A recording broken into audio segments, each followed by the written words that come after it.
Nous avons été toujours très fermes et cohérents quant à notre demande d'une réforme profonde, structurelle de la manière dont fonctionne cette organisation qui devient désormais une organisation véritablement mondiale, c'est-à-dire sans plus aucune allégeance particulière.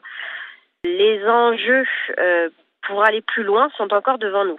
Le gouvernement français demande plus de transparence, plus de diversité dans la composition des équipes dirigeantes de l'ICANN, mais aussi dans les publics économiques et associatifs qui répondent aux activités menées par l'ICANN. Aujourd'hui, 80% de ces publics sont anglophones.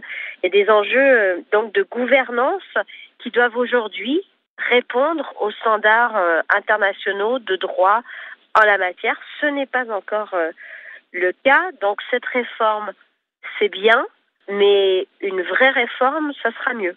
Ça fait plusieurs années que vous essayez de demander un changement de cette gouvernance et finalement l'emprise américaine, entre guillemets, c'est quelque chose qui n'est plus tenable pour tous les professionnels de ce secteur-là? Non, autant on pouvait comprendre que les États-Unis, qui sont quand même à l'origine de la création d'Internet, avaient cette mainmise dans les années 90.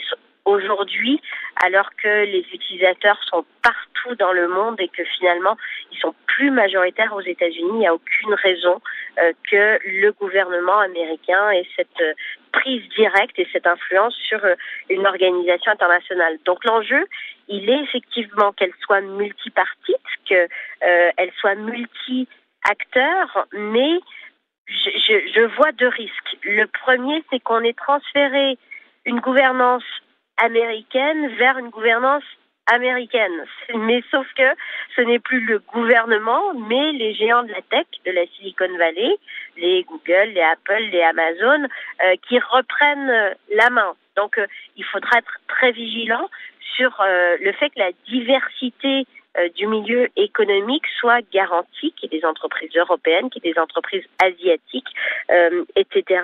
Et puis, le deuxième risque que je vois, c'est que finalement, la réforme soit trop timorée, c'est-à-dire qu'on ne revoit pas véritablement les processus qui consistent à rendre des comptes à la société civile, aux associations qui représentent les consommateurs, les utilisations d'Internet aujourd'hui, et rendre des comptes aux États. Parce que dans cette réforme de la gouvernance, l'enjeu, c'est quand même pour les États qui sont les seuls acteurs légitimes démocratiquement, et bien de faire entendre leur voix au nom de la défense de l'intérêt général, de l'intérêt public. Il ne faudrait pas qu'on passe d'une gouvernance par le gouvernement américain à une privatisation d'une organisation mondiale.